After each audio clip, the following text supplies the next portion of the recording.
الحمد لله نحمده ونستعينه ونستغفره ونؤمن به ونتوكل عليه ونعوذ بالله من شرور أنفسنا من يهده الله فلا مضل له ومن يضلله فلا هادي له ونشهد أن لا إله إلا الله وحده لا شريك له ونشهد أن سيدنا مولانا محمدا عبده ورسوله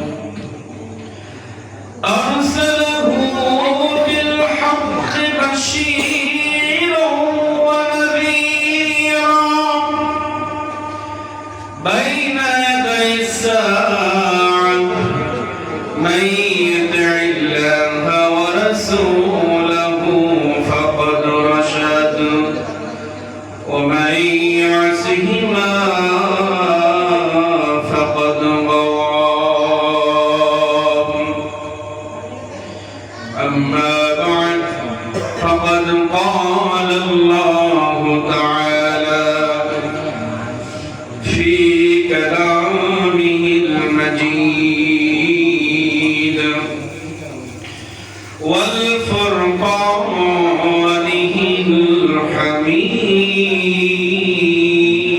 الحميد أعوذ بالله أعوذ بالله من الشيطان الرجيم بسم الله الرحمن الرحيم لقد جاءكم رسول من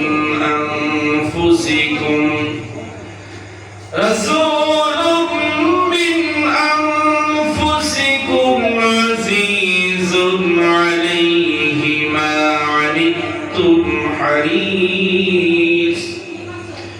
حريص عليكم بالمؤمنين رؤوف رحيم فإن تولوا فقل حسبي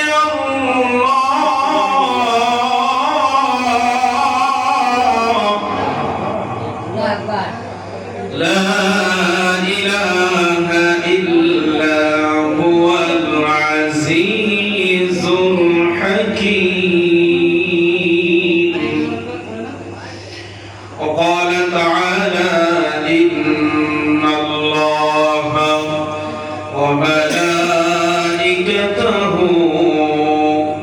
يصلون على النبي يا أيها الذين آمنوا صلوا عليه وسلموا تسليما اللهم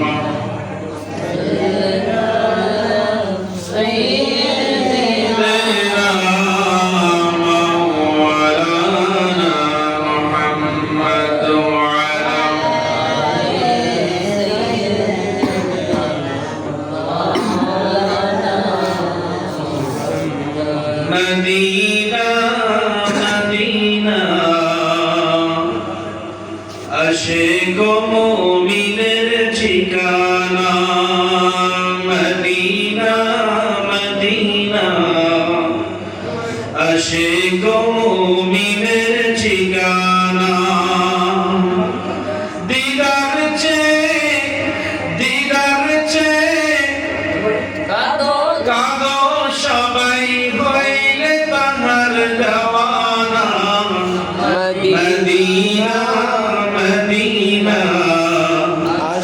আশিক মুমিনের ঠিকানা Medina Medina Ashiq মুমিনের ঠিকানা দিদার চেয়ে কাঁদো সবাই দিদার চেয়ে কাঁদো সবাই হইলে তোমার দেওয়ানা মদিনা মদিনা আশিক মুমিনের ঠিকানা জালালুদ্দিন সুয়ুতি বসা তোমার দেখলো নবীজি হযরত জালালুদ্দিন সুয়ুতি বসা তোমার দেখলো নবীজি এত বরকার পরেও এত বরকার পরেও মনের সাথে জমেছে না মদিনা মদিনা আশিক মুমিনের ঠিকানা মদিনা মদিনা আশিক মুমিনের ঠিকানা নবীর শ্রেষ্ঠ সাহাবী হযরত আবু বকর সিদ্দিক দয়ার নবীর শ্রেষ্ঠ সাহাবী হযরত আবু বকর সিদ্দিক ভালোবেসে শুইল পাশে ভালোবেসে শুইল পাশে যে দেখো মদিনা মদিনা মদিনা আশিক মুমিনের ঠিকানা মদিনা মদিনা আশিক মুমিনের ঠিকানা আল্লাহুম্মা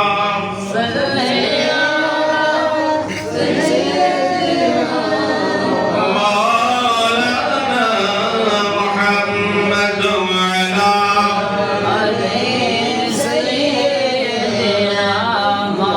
মাওলানা মুহাম্মদ আলহামদুলিল্লাহ আমরা সকলেই শুকরিয়া আদায় করছি মহান আল্লাহ রাব্বুল আলামিনের দরবারে যে মহান আল্লাহ রাব্বুল আলামিন আজকে ঈদ মিলাদুন নবী সাল্লাল্লাহু আলাইহি ওয়াসাল্লাম উপলক্ষে আয়োজিত এই মাহফিলে আমরা আসতে পেরেছি বসতে পেরেছি সকলে বলে আলহামদুলিল্লাহ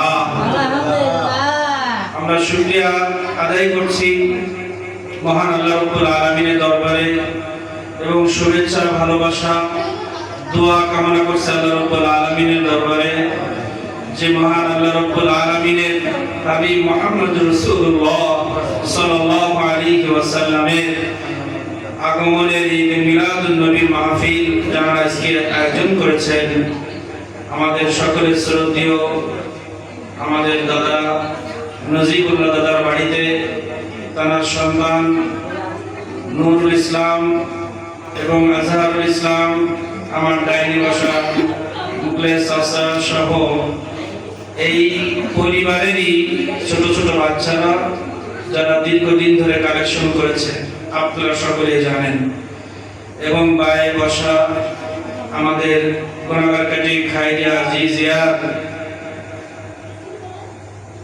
বর্তমান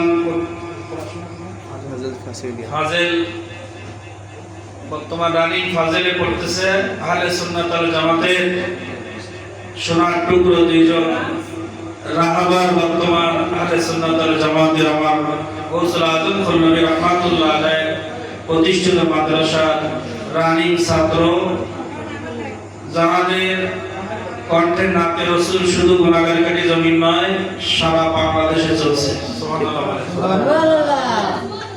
গুনাহগারকাটি দরবার শরীফ শুধু গুনাহগারকাটি দরবার শরীফ নয় সমগ্র পৃথিবীতে খানকা কেন্দ্রিক যে নামশাই এটা পৃথিবীর আর কোথাও হবে না পাকিস্তান বলেন ভারত বলেন বাংলাদেশ বলেন যেখানে খানকা কেন্দ্রিক মাহফিল এই মাহফিলের জজবা মহব্বত ভালোবাসা এটা অন্য কোথাও আমরা পাবো না।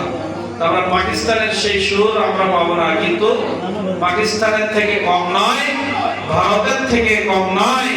আমার গৌসুল আজম নবী রাহমাতুল্লাহ আলাইহি এই খাইরি আজিজিয়া কামেল মাদ্রাসা যারা নাতে মুস্তাফা বর্তমান পড়ছে, আমাদের শ্রদ্ধেয় ভাই আরিফুল্লাহ এবং মাওলানা নাঈমুল ইসলাম আপনাদের সামনে শুধু নাতে মুস্তাফা নয়, কিছু আলোচনাও করেছে। দেখবেন 1 বছর 2 বছরের ভিতরে তাদের যে কণ্ঠ আল্লাহ তাআলা দিয়েছে, একটু লেখাপড়া আরেকটু আগায় গেলে দেখবেন যে অনেক বড় বক্তা হয়ে গেছে। তখন আর নাত মাহফিলে তাদের পাওয়া যাবে না, ঠিক সারা পৃথিবী ঘুরে বেড়াচ্ছে, এটা দেখা যাবে ইনশাআল্লাহ। কারণ এই রাসূলের প্রেমই তাদের সমস্ত পৃথিবী ভ্রমণ করাবে। এখন এই অবস্থায় তো সারা বাংলাদেশে ঘুরছে। আপনারা দেখেন যে আমরা ফেসবুকে দেখি এই আজকে কালীগঞ্জ, আজকে আপনার রংপুর, রাজশাহী, এই ঢাকা, এই খুলনা, এভাবে খেদমত দিয়ে যাচ্ছে। আমরা সকলে অন্তর স্থল থেকে মোবারকবাদ জানাচ্ছি আমার নজিবুল্লাহ চাচা এবং তার সন্তানদের এবং তাদের ছোট ছোট বাচ্চা আওলাদ যারা দীর্ঘদিন ধরে পরিশ্রম করে মাহফিলের ইন্তজাম করেছেন এবং এই মাহফিলের পেছনে মাওলানা আরিফুল এবং নাঈমুল ইসলামের অগণিত পরিশ্রম ছিল, আমরা শুনেছি বা দেখেছি। আল্লাহ তাআলা সবাইকে কিয়ামতের ময়দানে আশিকে রাসূল হিসাবে যেন আমরা রাসূল করিম সাল্লাল্লাহু আলাইহি সাল্লামের পাশে পিছনে দাঁড়াতে পারি, আল্লাহ তাআলা সেই তৌফিক আমাদের দান করুন, আমিন। এবং যতদিন পৃথিবীতে আমরা বেঁচে থাকবো, এই মিলাদুন নবী যারা আয়োজন করেছেন তারা যতদিন পৃথিবীতে বেঁচে থাকবে, আমরা যারা উপস্থিত হয়েছি আমরা যতদিন পৃথিবীতে বেঁচে থাকবো, আল্লাহ তাআলা আমাদের ঈমানের উপর ইস্তেকামাত থাকার তৌফিক দান করুন, সকলে বলে আমিন। আমিন। দীর্ঘদিন পরিশ্রমের পরে আজকের এই মাহফিল আপনারা দেখেছেন। আসরের পর থেকে বৃষ্টি, যারা মাহফিল ইন্তজাম করেছে মনে করতেছে আল্লাহর গজব নাযিল হয়েছে। গজব নাই, আল্লাহ রাব্বুল আলামিনের হাবিব মুহাম্মদুর রাসূলুল্লাহ সাল্লাল্লাহু তাআলা আলাইহি ওয়াসাল্লাম ইরশাদ করেছেন, পৃথিবীর কোন জাতি, কোন গ্রাম, কোন গোষ্ঠী, কোন মানুষের উপরে আল্লাহ তাআলা যখন বেশি খুশি হয়ে যান, আল্লাহ রাব্বুল আলামিন কারোর উপর যখন বেশি খুশি হয়ে যান, আসমান থেকে বৃষ্টি বর্ষণ করে। এখন এই রাসূলের জবানের কথা, এটা আপনার আমার কথা নয়। তাহলে আজকে মিলাদুন নবীর মাহফিলের বৃষ্টি আল্লাহর পক্ষ থেকে রহমত। গজব বলার কোনো সুযোগ নাই। আমরা হাদিস কোরআন গবেষণা করে যেটা বুঝি, যে কাজে যত কষ্ট সেই কাজে তত বেশি সওয়াব। আপনি আমি নামাজ পড়ি, নামাজের মধ্যে 3 তাসবিহ, রুকুতে সিজদায় 3টা যদি 7টা করে পড়ি, সওয়াব বেশি না কম? ওযুটা আমরা যেভাবে করি যদি আরো একটু মুস্তাহাব করে সুন্দর করে করে প্রত্যেকে পশমের গোড়ায় গোড়ায় পানি পৌঁছায় দিয়ে, নখগুলো খেলাল করে করে দাড়ির ভিতরে সুন্দর করে করে এভাবে পানি পৌঁছায় দিয়ে যদি আমরা ওযু করি, সওয়াব বেশি না কম? মনে করবেন আল্লাহ রাব্বুল আলামিনের রাস্তায়, কোরআন মাজিদ ইসলামের রাস্তায় আপনি যত বেশি সালাম দেবেন, নেকিও তত বেশি। আল্লাহ রাব্বুল আলামিন বললেন, মান জাবিল হাসানাতি ফালাহু আশরু আমসালিহা। পৃথিবীর প্রত্যেকটা ভালো কাজের জন্য আমি আল্লাহ নবীজিকে বলছেন, আমার নবী পৃথিবীর মানুষকে জানিয়ে দিন, মান জাবিল হাসানাতি ফালাহু আশরু আমসালিহা। মান, যে ব্যক্তি একটি ভালো কাজ পৃথিবীর জমিনে আমি আল্লাহ আমাকে খুশি করার জন্য করবে, একটা ভালো কাজের বিনিময়ে আমি আল্লাহ তাকে 10টা নেকি দান করব। 10-এর কথা বলে আল্লাহ তাআলার সামনে আবার একটি শব্দ দিলেন, মান জাবিল হাসানাতি ফালাহু আশরু আমসালিহা। শুধু 10 নয়, আপনি পৃথিবীবাসীকে জানিয়ে দিন, একটি ভালো কাজ যদি আমি আল্লাহ গ্রহণ করে নেই, তারা যদি আমাকে খুশি করার জন্য কোনো ভালো কাজ করে, সেটা হতে পারে ওযু, সেটা হতে পারে গোসল, সেটা হতে পারে নামাজ, রোজা, হজ, যাকাত, মিলাদ, নবী, কোরআন মাজিদের মাহফিল, নাচ মাহফিল, ওয়াজ মাহফিল, যাই বলি না কেন, পিতামাতার খেদমত, দান, সদকা, পৃথিবীর জমিনে যত কাজ আছে প্রত্যেকটা কাজ যদি আমি আল্লাহ আমাকে খুশি করার জন্য করে, তাদেরকে আপনি জানিয়ে দিন একটি ভালো কাজ, তার মানে মিলাদুন নবী সাল্লাল্লাহু আলাইহি ওয়াসাল্লাম আমরা পৃথিবীর কোন মানুষকে দেখানোর জন্য করি নাই। যদি তাই করতাম বৃষ্টির মধ্যে ঘরের মধ্যে ছোট জায়গায় বসে যেতাম না। আমরা জানি আমার নবীর শান যত বর্ণনা হবে আল্লাহ তত বেশি খুশি হয়ে যান। আল্লাহকে খুশি করার জন্য মাহফিল, 1 টাকা দিয়েছেন মানে 10 টাকা হয়ে গেছে। 3 হাঁড়ি রান্না করেছেন মানে আপনি 30 হাঁড়ি রান্না করেছেন। আপনি একবার সুবহানাল্লাহ বলেছেন মানে আল্লাহর কোরআন মাজিদ বলছে পৃথিবীর কোন মানুষ যদি আমি আল্লাহ আমাকে খুশি করার জন্য একবার সুবহানাল্লাহ বলে, সে একবার বলে নাই 10 বার বলেছে। কয়বার? 10 বার বলেছে। একবারে 10 নেকি, কয় নেকি? একবারে 10 নেকি। আবার পরে বললেন আমসালুহা। আমি এই যে বৃষ্টি বোঝানোর জন্য কতগুলো কথা বলছি, একটু খেয়াল করে শুনবেন বাবা, জীবনে কাজে লাগবে।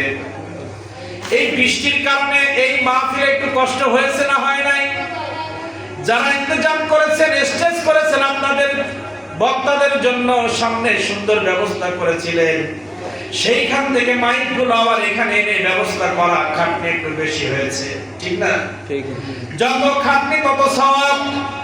আল্লাহ তাআলা প্রথম বললেন একটা ভালো কাজে 10 নেকি, কিন্তু আমসালুহা আমি চাইলে আরো বেশি। এখন 10-এর বেশি আল্লাহ তাআলা উজ্জ রেখেছেন। আল্লাহ একটা ভালো কাজে 1 কোটিও দিতে পারেন। আমসালুহা মানে 11 নয়, 12 নয়, 13 নয়, 100, 500, 1000 নাই, কোটি নাই, মিলিয়নও হতে পারে। পৃথিবীর জমিনে আল্লাহ রাব্বুল আলামিন কারোর পর যদি খুশি হয়ে যায় 2 রাকাত নামাজে আল্লাহ তাআলা তাকে নাজাত দিয়ে দিবেন। সুবহানাল্লাহ। কারণ এই 2 রাকাত নামাজ এমন ভাবে সে পড়েছে, সে 2 রাকাত পড়ি নাই, 2 কোটি বার সে নামাজ আদায় করেছে। এটাই হচ্ছে আমসালুহা। আমসালুহা মানে 10-এর কোনো হিসাব নাই। এখন এই আমসালুহাটা পাওয়ার জন্য পাত্র ভালো হওয়া লাগবে। কথা বলেন ঠিক? আপনি আমি দ্রুততার সাথে ওযু করলাম, তাড়াহুড়ো করে উপসেজদা করলাম, 10 পেয়ে গেলাম। আর যে সুন্দর করে ওযু করে উপসেজদাটা সুন্দর করবে সে আর 10-এর মধ্যে থাকবে না। এই একটা মিলাদুন নবী আমরা অনুষ্ঠান করলাম, বৃষ্টির কারণে কষ্ট বেশি হয়েছে। যদি বৃষ্টি না হতো, আল্লাহ যদি 10 নেকি দিতেন, বৃষ্টি হওয়ার কারণে আপনাদেরও বসতে কষ্ট, আমাদেরও বসতে কষ্ট, যারা আয়োজন করেছেন তাদের কষ্ট একটু বেশি হয়েছে। আল্লাহ রাব্বুল আলামিনের কোরআন মাজিদ বলছে, ও মিলাদুন নবীর আয়োজকেরা, তোমরা টেনশন করো না, চিন্তা করো না। তোমরা বৃষ্টি না হলে যদি 10 নেকি পাইতা, এই মহব্বতে কষ্ট করে অনুষ্ঠানটা শেষ না হওয়ার কারণে আমি 1 কোটি পর্যন্ত বাড়িয়ে দিব। লাভ হয়েছে না লস হয়েছে? এবার যাই, আল্লাহ তাআলা বলেন আমি বান্দার পরে যখন বেশি খুশি হই, দেখবেন কোন সময় শুধু মাদার বাড়ি বৃষ্টি, আসরের আযানের পরে মসজিদে রওনা দিয়েছি, বৃষ্টির কারণে বেরোতে পারি নাই, রাস্তাঘাটে পানি জমে গেছে, বাদুরপুরে গিয়ে দেখি বৃষ্টি নাই। আল্লাহ রাব্বুল আলামিন বলছে আমি যখন কোন ব্যক্তির উপরে, কোন গোষ্ঠীর উপরে বেশি খুশি হয় আমি বৃষ্টি দেই। এখন স্পেশাল বৃষ্টি হয় না, সাতক্ষীরা হয়, কোনো কাটি নাই, ভাগ ভাগ করে আল্লাহ দিচ্ছেন চলার সুবিধার জন্য। একবারে সব জায়গায় বৃষ্টি হলে মানুষ দুনিয়ার কাজ করতে পারবে না। তাহলে আজকে যে আমাদের বৃষ্টি আসছে এটা গজব না রহমত? আল্লাহ তাআলা বললেন আমি সবথেকে বেশি খুশি হলে বৃষ্টি দেই। খুশি হই তাকে আমি কন্যা সন্তান দেই। যে কন্যা সন্তানকে আমরা গজব মনে করি, গজব, আল্লাহ তাআলা বলতেছেন আমি যখন আরো বেশি খুশি হয়ে যাই, আমি একটা বান্দাকে কন্যা সন্তান দান করি, আরো খুশি হলে আমি তার বাড়ি মেহমান পাঠাই। আমার ফেরেশতারা ফকির বেশে বড় লোকের দানে দানে যায়, আমার গরিব বান্দারা পেটে ক্ষুধা নিয়ে, যন্ত্রণা নিয়ে, অভাব নিয়ে মানুষের দানে দানে যায়। আল্লাহ রাব্বুল আলামিন কিয়ামতের ময়দানে অনেক ব্যক্তিকে বলবে, ও আমার বান্দা, যাও তুমি জান্নাতে চলে যাও। কেন? আল্লাহ, আমি তো ভালো কোনো ইবাদত করি নাই। ওরে তুমি ইবাদত করো নাই, তুমি তো পৃথিবীতে আমার আরেকবার খাওয়াইছো। ও আল্লাহ, আমি তো বান্দাদেরকে সাধ্য মতো খাওয়াইছিলাম, আপনি কেমনে খাইলেন? আল্লাহ রাব্বুল আলামিন বলবে, ও নুরুল ইসলাম, ও নজিবুল্লাহ, ও এলাকার বাহাদুরপুরের মানুষ, গোলাঘাট কাটি বাদার বাড়ি আব্দুল্লাহ, আব্দুল সালাম, তুমি একটু মনে করে দেখো, অমুক দিন সোমবার দুপুরবেলা তোমার বাড়িতে একজন মেহমান গিয়েছিল। ও তো মেহমান নয়, ও আমার বান্দা, ওর পেটে ছিল খোদা, ওর বাড়িতে চাউল ছিল না, ও তোমার বাড়িতে মেহমান হয়ে গিয়েছে। ওই মেহমানকে খাওয়াইছে মানে তুমি আল্লাহ আমাকে খাওয়াইছো। আল্লাহ তাআলা বললেন কিয়ামতের ময়দানে অনেক ব্যক্তিকে আল্লাহ ক্ষমা করে দিবেন, বলে আমি অসুস্থ ছিলাম, তুমি দেখতে যাও নাই, আমি ক্ষুধার্ত ছিলাম, খাওয়াই নাই। প্রশ্ন এমনি হবে, যারা অসুস্থ ব্যক্তি, আমার ভাই অসুস্থ, আমার বাবা অসুস্থ, আমি দেখি না, ওরে বাবা মা তো আরো অনেক উপরে। এই কথাগুলো আল্লাহ তাআলা রাসূল কারীম সাল্লাল্লাহু আলাইহি ওয়াসাল্লাম বর্ণনা করেছেন। কিয়ামতের ময়দানে আমার অনেক উম্মতদেরকে আল্লাহ রাব্বুল আলামিন বলবেন, ও আমার বান্দা, তুমি তো আমাকে খাওয়াই নাও, তুমি তো আমাকে অসুস্থ হয়েছে দেখতে আসো নাই, আমি বিপর্যস্ত ছিলাম, তুমি আমাকে পানি পান করাও নাই। বান্দা বলবে, ও আল্লাহ, জমিন থেকে তোমাকে কেমনে খাওয়াইতাম, জমিনে থাকলে তোমাকে কেমনে পানি পান করাইতাম, জমিনে থাকলে কেমনে তোমার চিকিৎসা দিতাম। তুমি মনে করে দেখো, তোমার বাবা অসুস্থ ছিল, তোমার ভাই অসুস্থ ছিল, তোমার বোন অসুস্থ ছিল, তোমার মা অসুস্থ ছিল, তোমার প্রতিবেশী অসুস্থ ছিল, তোমার মা ক্ষুধার্ত ছিল, তোমার মা বাবা পিপাসিত ছিল, তোমার বোন পিপাসিত ছিল, তোমার প্রতিবেশী পিপাসিত ছিল। একজন ভিক্ষুক এসে এক গ্লাস পানি চেয়েছিল, একজন ভিক্ষুক এসে কিছু ভাত তোমার কাছে চেয়েছিল। ওই তো ভিক্ষুক নাই, পৃথিবীর মধ্যে সব থেকে ধনী যে, সেও ভিক্ষুক, আর যে ভিক্ষুক সেও ভিক্ষুক। আল্লাহ তাআলা বললেন, ইয়া আইয়ুহান নাস আনতুমুল ফুকারা ইলাল্লাহ। আল্লাহ তাআলা বললেন, হে পৃথিবীর মানুষ, তোমরা সবাই আমার কাছে ফকির। আল্লাহ তাআলা বলেন, ইয়া আইয়ুহান নাস, এখানে আল্লাহ বৌদ্ধদেরকে বলে নাই, হিন্দুদেরকে বলে নাই, মুসলিমদেরকে বলে নাই, কোন দলকে আল্লাহ এককভাবে বলে নাই। আল্লাহ তাআলা বলেন, ইয়া আইয়ুহান নাস, হে পৃথিবীর সকল মানুষ। নাস মানে মানুষ, এখানে হিন্দু হতে পারে, বৌদ্ধ হতে পারে, মুসলিম হতে পারে, যে কোনো জাতির মানুষ হতে পারে। আল্লাহ তাআলা বললেন, ইয়া আইয়ুহান নাস, হে পৃথিবীর মানুষ, আনতুমুল ফুকারা ইলাল্লাহ, তোমরা সবাই আমি আল্লাহ আমার কাছে ফকির। সুবহানাল্লাহ। ইমাম বলে কথা নেই, এখানে এই আয়াত এমন ভাবে আল্লাহ নাযিল করেছে, বাংলাদেশের প্রেসিডেন্টও আল্লাহ ফকির বলেছেন, আর যারা ভিক্ষা করে তাদেরকেও ফকির বলেছেন। তার মানে আল্লাহ তার আয়াত দিয়ে বুঝাইছেন, তুমি প্রেসিডেন্ট কিন্তু তুমি চলবা ফকিরের মতো, ঠিক, কোনো অহংকার তুমি করতে পারবা না। এই আয়াত দিয়ে আল্লাহ পৃথিবীবাসীকে জানিয়ে দিলেন, তুমি আমেরিকার প্রেসিডেন্ট হও, আর ভারতের প্রেসিডেন্ট হও, আর অস্ট্রেলিয়ার প্রেসিডেন্ট হও, আর বাংলাদেশের প্রেসিডেন্ট হও, তুমি প্রেসিডেন্ট হও, এমপি হও, মন্ত্রী হও, চেয়ারম্যান হও, মুহাদ্দিস হও, ওলি হও, সাহাবী হও, আর তুমি ভিক্ষুক হও, তুমি রিকশা চালাওয়ালা হও, তুমি দিনমজুর হও, তুমি ব্যবসায়ী হও, তুমি চাকরি হও, তোমাদের সবার একটাই পরিচয় আমি আল্লাহ আমার কাছে, সেটা হচ্ছে তোমরা ফকির। ঠিক, আমরা সবাই ফকির, কারণ দিন শেষে হাত তুলতে হয়। মুসলিম যারা তাদের ফকিরের আদর্শ কি, এই মিলাদ শেষে আল্লাহর কাছে হাত তুলবো, ধনীও তুলবে, গরিবও তুলবে। ঠিক। আরো যদি বুঝতে চান, আপনি সারা পৃথিবীর হসপিটালগুলোর দিকে তাকিয়ে দেখেন, একই হসপিটাল ভিক্ষুক ভর্তি হয়ে আছে, থানার এসপি অক্সিজেন নিয়ে পড়ে আছে বেডে, যত টাকা ছিল সব শেষ। দেশের যারা প্রধান তারাও একদিন অসুস্থ হয়। কেমন ফকির বোঝানোর জন্য বলছি, আমরা যারা থলি নিয়ে ব্যাগ নিয়ে বাড়িতে বাড়িতে ভিক্ষে করতে যাই, আমরা মনে করি ওরা মনে হয় ভিক্ষুক না, ওরা ভিক্ষুক না, ওরা আল্লাহর মেহমান। কোন ব্যক্তি যদি আপনার কাছে চায়, আপনি মনের অজান্তেও বলবেন না ফকির আসছে ভিক্ষা দাও। আমরা অনেক সময় আমার স্ত্রীকে বলি, আমার সন্তানকে বলি, বাইরে একজন ভিক্ষুক আসছে তাকে ভিক্ষা দাও না।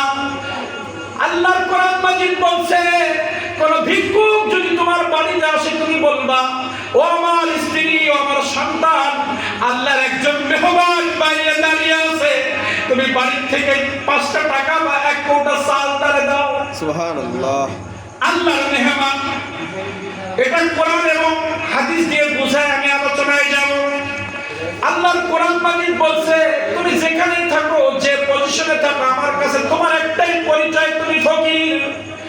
আর হাদিসে মুবারাকা বলছে, আল্লাহ তাআলা হাসরের ময়দানে আমাদেরকে বলবে, তোমার বাড়িতে আমি গিয়েছিলাম, আমাকে খাদ্য দাও নাই, তুমি আমাকে পানি পান করাও নাই, তুমি আমাকে চিকিৎসা করাও নাই। যখন আল্লাহ রাব্বুল আলামিনকে বলবো, হে আল্লাহ, কই কোনদিন তো তোমাকে পাই নাই, তুমি কেমনে বললে তোমাকে খাওয়াই নাই? আল্লাহ তাআলা বলবে, তোমার বাড়ির পাশের একজন গরীব, তোমার চাচা, তোমার ফুফু, তোমার রক্তের আত্মীয়, রক্তের বাইরে, তুমি মনে করে দেখো, একদিন তোমার কাছে গিয়েছিল, আমার ক্যান্সার হয়েছে, আমি অসুস্থ, চিকিৎসার জন্য টাকা লাগবে। হাদিসের কথা, আমার নবীর আদর্শ, যে আয়াত পড়েছি, লাকাদ কানা লাকুম ফি রাসূলিল্লাহি উসওয়াতুন হাসানা, আল্লাহ রাসূলের আদর্শ তোমার কাছে কেউ চাইতে আসলে, থাকলে নাও, না থাকলে মাথায় হাত দিয়ে বলো।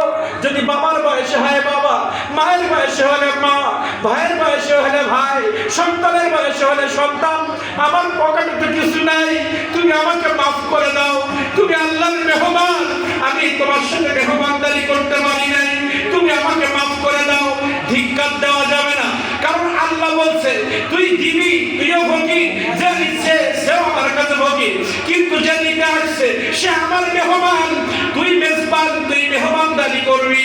কারণ আমি আল্লাহ আমার নবীকে দিয়ে জানিয়ে দিয়েছি, পৃথিবীর কোন মানুষের পরে, কোন ব্যক্তির পরে যদি আমি যখন বেশি খুশি হই তার বাড়ি মেহমান পাঠাই, তাহলে তোর বাড়িতে মেহমান গিয়েছিল, ওটা তো মেহমান না, ওটা আমি স্বয়ং আল্লাহ গিয়েছি।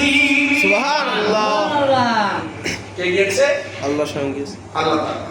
হাসরের ময়দানে প্রশ্ন হবে, আমি অসুস্থ ছিলাম, আমাকে দেখো না।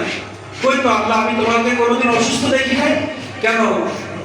আমার প্রতিবেশী আব্দুল সালাম ক্যান্সারে পড়েছিল, একদিনও তো দেখতে যাও নাই, ওরে দেখলে তো আমারে দেখা হচ্ছে। সুবহানাল্লাহ। আমি তো পৃথিবীর সৃষ্টিকর্তা, আমার তো কোনো চাওয়া পাওয়া নাই, আমি পরীক্ষা করার জন্য পৃথিবীতে পাঠিয়েছি। আমার বান্দা অভাবে থাকবে, তুমি দেখবা, আমার বান্দাকে দেখা মানে আমার সাথ। আমার তো, আমি কোন ফায়াকুলের মালিক, আমি যেটা বলবো সেটা হবে। পৃথিবীর সবকিছুর মালিক আমি ছিলাম, তোমার পরে কিছু দায়িত্ব দিয়েছিলাম, আর বলেছিলাম এইভাবে এইভাবে কাজ করো, করো নাই। আমি পিপাসিত ছিলাম, পানি খাওয়াও নাই। একজন পিপাসিত ব্যক্তি এসে 1 গ্লাস পানি চেয়েছিল, তুমি ধিক্কার দিয়ে পাঠিয়ে দিয়েছিলে। তুমি ভিক্ষুককে তাড়িয়ে দাও নাই, তুমি আমি আল্লাহ আমাকে তাড়িয়ে দিয়েছি। ঠিক, আমাকে তাড়িয়ে দিয়েছি। এজন্য সাবধান, আমরা কোন সময় কোন গরিব অসহায় ব্যক্তিদের, কারণ রাসূল করিম সাল্লাল্লাহু আলাইহি ওয়াসাল্লাম ইন্তেকালের সময় কথা বলতে গেলে বিভিন্ন সাইডে চলে আসে। ফাতেমা রাদিয়াল্লাহু তাআলা মিলাদুল মধ্যে ঢুকবো, কিন্তু এই কথা যখন আসছে কিছু কথা না বললে আমরা বুঝবো না। তাহলে এই আয়াত কি বুঝেছি? আল্লাহর কোরআন বলছে আমরা সবাই ফকির। কারণ যখন আপনি আমি হাসপাতালে থাকি, আমার মতো অসহায় কেউ থাকে না। মুসলিম হলে বারবার বলে মসজিদে বিলাপ দাও, আল্লাহর কাছে দোয়া করো। আর কাফের হলে গডকে ডাকো, ভগবানকে ডাকো। যেগুলো আল্লাহকেই তাদের ডাকতে হয়। করোনার সময় দেখেছিলেন না, বিভিন্ন পৃথিবীর বাচ্চারা সবাই টুপি মাথায় দিয়ে সেজদায় পড়ে গেছে, সব ফকির হয়ে গেছে, বিজ্ঞান ফেল হয়ে গেছে আল্লাহর রোগের কাছে। আমাদের মধ্যে অনেকের এমন রোগ হয় ডাক্তার ধরতে পারে না, ডাক্তারের ডাক্তারি বিদ্যা শেষ, ডাক্তার বলে কিছুই রোগ নাই কিন্তু সে অসুস্থ। আবার রোগ হলেও বলে এই আমার কাছে আর চিকিৎসা নাই, বাড়ি নিয়ে যান, আল্লাহ আল্লাহ করেন। আমার বিল্ডিং আছে, জায়গা জমি আছে, অর্থ আছে, চোখ আছে, কান আছে, সব আছে, কিন্তু আমি চলতে পারি না, খাইতে পারি না। তাহলে আমি ফকির ছাড়া কি? ফকির ছাড়া কিছুই না। এগুলো গবেষণা করে করে বের করতে হয়। এজন্য হাদিসে মুবারাকা বলছে, আপনার আমার কাছে কোনো পিপাসিত ব্যক্তি আসলে, কোনো ভিক্ষুক আসলে, আর কোনো চিকিৎসার জন্য কেউ চাইতে আসলে আমি পারলে দেব, না পারলে ধিক্কার দেব না। এই ধিক্কার দিলে কিয়ামতের মাঠে কিন্তু জবাবদিহি করা লাগবে। ঠিক। কারণ আমার বাড়িতে যারা আসে, আমার কাছে যারা আসে, আল্লাহ বলছে ও আমার মেহমান। আজকে একটা সবক, এই মাহফিল থেকে একটাই সবক আজকে নিয়ে যান, যে কোনদিন কোন গরিবকে আমরা ভিক্ষুক বলবো না, অসহায় বলবো না, গরিব বলবো না। একটা সেন্টেন্স আজকের থেকে আমরা আমল করব, সেটা হচ্ছে ও আল্লাহর মেহমান। ঠিক আছে? ঠিক। আমল করতে পারবো ইনশাআল্লাহ। ইনশাআল্লাহ। মাহফিলে এসে যদি কিছু শিখতে না পারি, মাহফিলে এসে কোনো লাভ নাই। কারণ রাসূল করিম সাল্লাল্লাহু আলাইহি ওয়াসাল্লাম আগমন হয়েছে পৃথিবীর মানুষকে জাহান্নাম থেকে জান্নাতে নেওয়ার জন্য, পৃথিবীর মানুষকে উত্তম চরিত্র শেখানোর জন্য, পৃথিবীর মানুষকে আদর্শবান মানুষে পরিণত করার জন্য। কিভাবে একজন আদর্শবান পিতা হতে হয়, কিভাবে একজন আদর্শবান ব্যবসায়ী হতে হয়, কিভাবে একজন আদর্শবান সন্তান হতে হয়, কিভাবে একজন আদর্শবান নারী হতে হয়, কিভাবে একজন আদর্শবান প্রেসিডেন্ট হতে হয়, এমপি হতে হয়, মন্ত্রী হতে হয়, চেয়ারম্যান হতে হয়, মেম্বার হতে হয়, আদর্শবান মানুষ হতে হয়, এইটা শিক্ষা দেওয়ার জন্য আমার নবীজি পৃথিবীতে আগমন। সুবহানাল্লাহ, নারায়ে তাকবীর, নারে রিসালাত, পবিত্র ঈদে মিলাদুন নবী, পবিত্র ঈদে মিলাদুন নবী। যে কারণে আগমন হয়েছে সেই কারণগুলো যদি আমরা না শিখি তা আমাদের এসে লাভ কি? যে নবী মুহাম্মদুর রাসূলুল্লাহর আগমনে এসেছি, উনি কেন আসলেন, কেন পাঠাইলেন, আমরা যদি ওনার জীবন থেকে একটু না শিখতে পারি, একটু আমল যদি আমরা না করতে পারি, আমাদের আশা যাওয়া কোনো লাভ হবে না। তাহলে আজকে প্রথম একটা সবক বের হলো। এতক্ষণ যে আলোচনা করলাম, প্রত্যেকটা আলোচনার মাঝখানে আমরা একটা করে শিক্ষা নিয়ে বাড়ি যাব। এতক্ষণ যেটুকু আলোচনা করেছি এর মধ্যে একটা শিক্ষা আমরা পেলাম, আজকের থেকে যে হোক, সে আমার চাচা হোক, খালা হোক, খালু হোক, ফুফু হোক, প্রতিবেশী হোক, আর পৃথিবীর যে প্রান্তের মানুষ হোক, আমার সামনে যদি কেউ আসে অসহায় অবস্থায়, পানি চায়, খাওয়ার চায়, টাকা চায়, অর্থ চায়, আমরা তাকে আল্লাহর মেহমান বলবো। কি বলবো? আল্লাহর মেহমান। আল্লাহর মেহমান। কোনদিন ভিক্ষুক, অসহায়, ফকির, মিসকিন এই শব্দগুলো আমরা বলবো না। আমরা কি বলবো? আল্লাহর মেহমান। এটা বললে দেখবেন আমার আমলের মধ্যে পরিবর্তন আসবে। কি আসবে? রাসূল করিম সাল্লাল্লাহু আলাইহি ওয়াসাল্লাম ইন্তেকালের সময় যখন এসে গেছেন, আজকে হাদিসে মুবারাকা পড়েছি জুমা। আজকে জুমা কেন? আজকে জুমার জন্য হাদিসে মুবারাকাটা পড়েছি, এজন্য নগদে বললাম। রাসূল করিম সাল্লাল্লাহু আলাইহি ওয়াসাল্লাম দুনিয়া থেকে চলে যাবেন এমন সময় যখন এসে গেছে, রাসূল করিম সাল্লাল্লাহু আলাইহি ওয়াসাল্লাম বললেন, আমার সন্তান, আমার মা ফাতেমাকে একটু ডাকো। ফাতেমা কোথায়? ফাতেমাকে আমার সামনে ডাকো। আয়েশা রাদিয়াল্লাহু তাআলা আনহা এই হাদিসে মুবারাকা বর্ণনা করেছেন। সাহাবারা বসা, নবী করিম সাল্লাল্লাহু আলাইহি ওয়াসাল্লাম স্ত্রীগণ বসা, বলছে আমার ফাতেমাকে একটু ডাকো। আয়েশা রাদিয়াল্লাহু তাআলা বললেন, ফাতেমা যখন ঘরের মধ্যে ঢুকলো, ফাতেমা যখন হেঁটে হেঁটে আমার নবীজির কাছে আসতেছেন, আমার নবীজি যেমনে হেলে দুলে হাঁটে, আমার নবীজি যেমনে পা ফেলে, ফাতেমাকে দেখে মনে হলো আমার নবী রাহমাতুল লিল আলামিন আসতেছে। সুবহানাল্লাহ। ফাতেমা রাদিয়াল্লাহু তাআলা আনহা আসলেন। আসার পর আমার নবীজি শোয়া। ফাতেমা আসার পরে নবীজি উঠলেন, উঠলে পাশে বসিয়ে দিলেন, দিয়ে বললেন, মা কাছে আসো। হাদিসে মুবারকার মধ্যে আসছে, সাউন্ড ঠিক আছে? হ্যাঁ? কোথায় চলে গেছে? হাদিসে মুবারকার মধ্যে আসছে, মা ফাতেমা যখন আমার নবীজির কাছে আসলেন, হাদিসে মুবারকার মধ্যে আসছে আমার নবী রাহমাতুল লিল আলামিন মা ফাতেমার কানের কাছে যেন কি বিড়বিড় করে বললেন। প্রথমবার আমার নবী করিম সাল্লাল্লাহু আলাইহি ওয়াসাল্লাম যখন এই কথা বললেন, মা ফাতেমা কেঁদে দিলেন। হাদিসে মুবারকার বর্ণনা বলছি, প্রথমবার কেঁদে দিলেন, পরের বার আবার যখন কিছু বললেন, ফাতেমা রাদিয়াল্লাহু তাআলা আনহা বললেন, একটু হেসে দিলেন, ব্যাখ্যা করলেন না। প্রথমবার যখন নবী করিম সাল্লাল্লাহু আলাইহি ওয়াসাল্লাম কথা বলেছেন, কাঁদলেন। দ্বিতীয়বার আবার যখন কানের কাছে গিয়ে আমার নবী রাহমাতুল লিল আলামিন যখন বললেন, ফাতেমা হেসে দিলেন। এই বলে এই হাদিসে মুবারকার মধ্যে আরো ব্যাখ্যা রয়েছে। নবী করিম সাল্লাল্লাহু আলাইহি ওয়াসাল্লাম বললেন, আমি আর বেশি দিন পৃথিবীর জমিনে থাকবো না। সাহাবায়ে কেরাম বসা, নবী করিম সাল্লাল্লাহু আলাইহি ওয়াসাল্লামের স্ত্রী মেয়ে বসা। রাসূল করিম সাল্লাল্লাহু আলাইহি ওয়াসাল্লাম বলেন, আমার ইন্তেকালের পরে তোমাদের কিছু কথা আমি জানিয়ে গেলাম। প্রথম বললেন, আমার স্ত্রীগণ, আমার সাহাবায়ে কেরাম, তোমাদেরকে বলি, নামাজের প্রতি যত্নবান হওয়া। নামাজের কথা আমার নবীজি বললেন প্রথম। দ্বিতীয়বার আমার নবী রাহমাতুল লিল আলামিন সবাইকে বললেন, আমার সাহাবা, তোমরা যারা গরীব তাদের সাথে ভালো ব্যবহার করবা। কিয়ামত পর্যন্ত আমার অনেক গরীব সাহাবীরা পৃথিবীর জমিনে আসবে, তোমরা যেমন তাদের প্রতি দয়া দেখাবা, তোমরা মানুষকে জানিয়ে দিবা।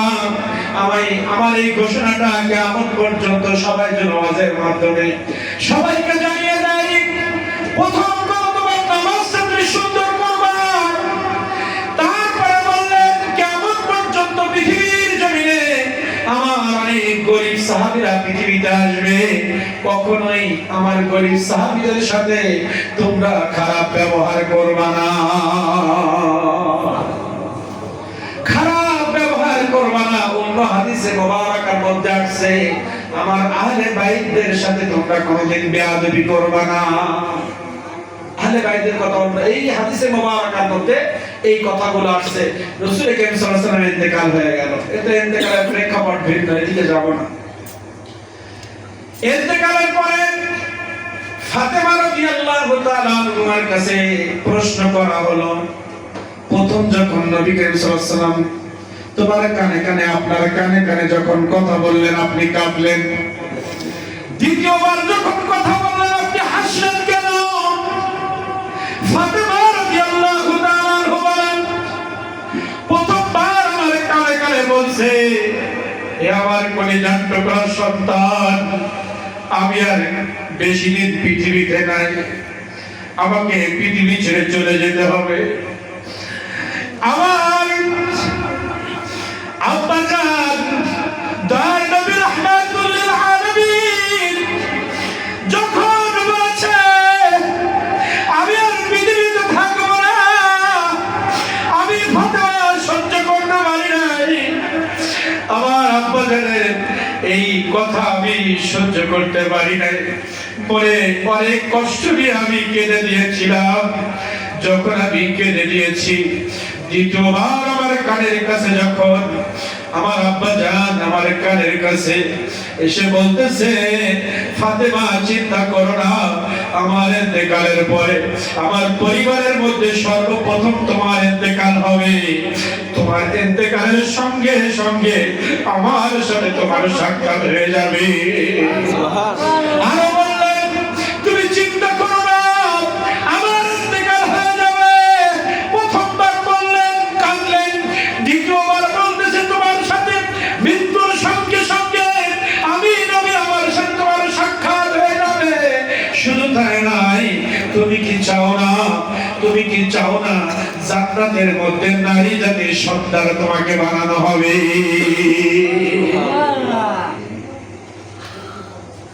যখন আমার রাহমাতুল লিল আলামিনের ইন্তেকালের সঙ্গে সঙ্গে যখন দেখা হওয়ার কথা বলেছে তখন আমি হেসে দিয়েছি, আর যখন দুনিয়া ছেড়ে যাওয়ার কথা বলেছে তখন আমি কষ্টে কেঁদে দিয়েছিলাম। রাহমাতে আলাম নূরে মুজাসসাম সাহাবীরা আতর বানায় ওই নবীজির ঘাম, সাহাবীরা আতর বানায় ওই নবীজির ঘাম।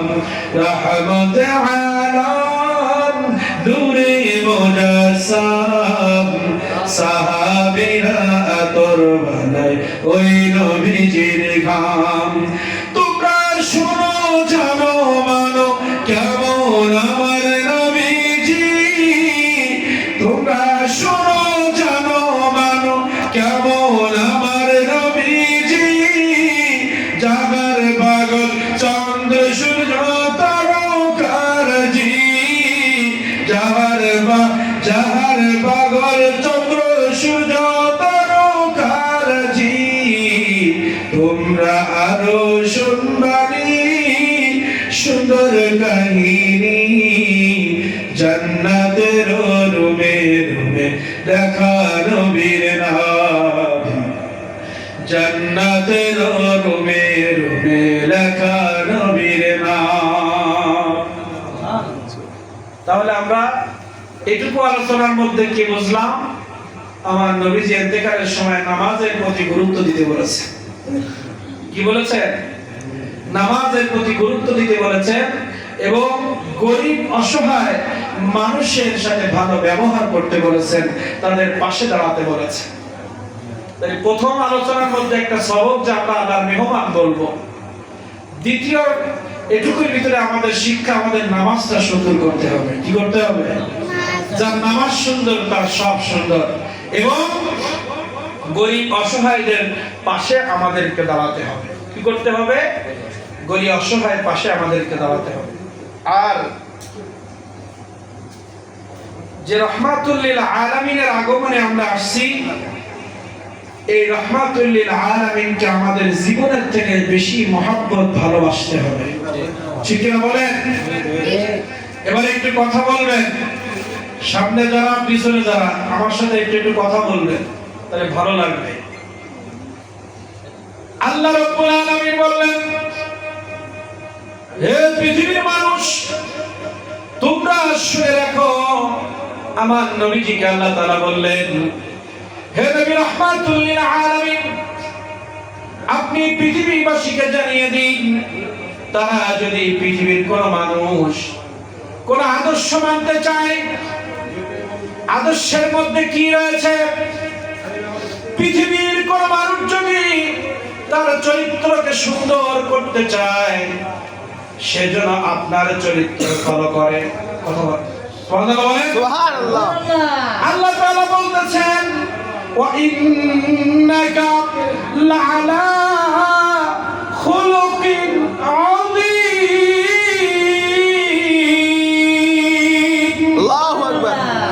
আল্লাহ রাব্বুল আলামিন বললেন, হে নবী, পৃথিবীর কোন মানুষ তার চরিত্র যদি সুন্দর করতে চায়, তার জীবনটা যদি জান্নাতি জীবন হিসাবে করতে চায়, সেজন্য আপনাকে ফলো করে। ওয়া ইন্নাকা লাআলা খুলুকিন আযীম। আমি পৃথিবীর জমিনে আপনাকে উত্তম চরিত্র, উত্তম আকৃতি, উত্তম আদর্শ দিয়ে, উত্তম চরিত্র করে আমি পৃথিবীর জমিনে পাঠিয়েছি। কেমন চরিত্র? আল্লাহ তাআলা নিজের ব্যাপারে আযীম বলেছেন। আল্লাহর মতো পৃথিবীর ক্ষমতা কারণ নাই পৃথিবীতে। আল্লাহ নিজের ক্ষমতার ব্যাপারে আযীম ব্যবহার করেছেন। আল্লাহ আসমানের ব্যাপারে আযীম ব্যবহার করেছেন। আল্লাহ সৃষ্টি জগতের ব্যাপারে আযীম ব্যবহার করেছেন। আল্লাহ তাআলা নিজের ক্ষমতার ব্যাপারে আযীম ব্যবহার করেছেন। আযীম মানে সব থেকে বড় যেটাকে বোঝায় তাকে আযীম বলে। আরবিতে আমরা শুনি কাবির মানে বড়, সাগীর মানে ছোট। এই কাবির মানে বড়, কিন্তু আল্লাহ আমার নবীজির ব্যাপারে যে বড় বলেছেন, এখানে কাবির বলে না, আযীম বলেছেন। এই আযীম মানে সব থেকে বড় যেটা, সেটাকে বলে আযীম। আল্লাহ তাআলা নিজের ক্ষমতার ব্যাপারে বলেছেন আযীম। আমার ক্ষমতার মতো পৃথিবীর কারোর ক্ষমতা নাই। আল্লাহ সৃষ্টির ব্যাপারে বলেছে আযীম, আমার মতো সৃষ্টিকর্তা কেউ নাই। আর আল্লাহ রাব্বুল আলামিন নিজের ব্যাপারে, নিজের বাইরে, আল্লাহ নিজের পরে পৃথিবীর জমিনে কোন সৃষ্টির ব্যাপারে, কোন মাখলুকের ব্যাপারে আযীম বলে নাই। ক্ষমতার ব্যাপারে আযীম বলেছেন আর সৃষ্টির ব্যাপারে আযীম বলেছেন। কিন্তু যত মাখলুক আল্লাহ তাআলা সৃষ্টি করেছেন, 40 থেকে 80,000 মাখলুক আল্লাহ তাআলা সৃষ্টি করেছেন, কোন মাখলুকের ব্যাপারে আল্লাহ আযীম বলে নাই। কিন্তু রাহমাতুল লিল আলামিন কেমন নবী, আমার নবীজির শান বলছি।